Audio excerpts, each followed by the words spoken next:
27 September 1925 नागपूरमधील महल भागात अशा संघटनेची स्थापना झाली जिला आज 100 वर्ष पूर्ण झाले।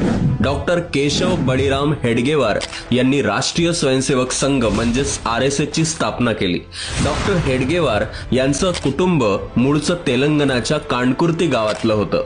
मात्र 1 एप्रिल 1889 रोजी ज्यावेळी केशव बळीराम हेडगेवारांचा जन्म झाला तेव्हा ते नागपुरात स्थायिक झाले। केशव बळीराम हेडगेवार जेव्हा 13 वर्षांचे होते तेव्हा प्लेगची साथ पसरली होती।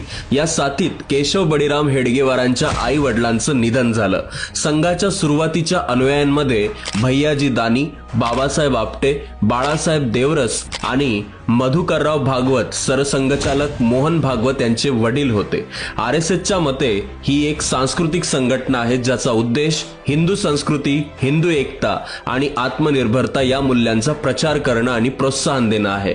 अराजकीय असल्याचा दावा करूनही संघाचे अनेक लोक निवडणुकींच्या राजकारणात सक्रिय आहेत। माजी पंतप्रधान अटल बिहारी वाजपेयी यांच्यापासून ते विद्यमान पंतप्रधान नरेंद्र मोदी पर्यंत अनेक नावं यात घेता येतात।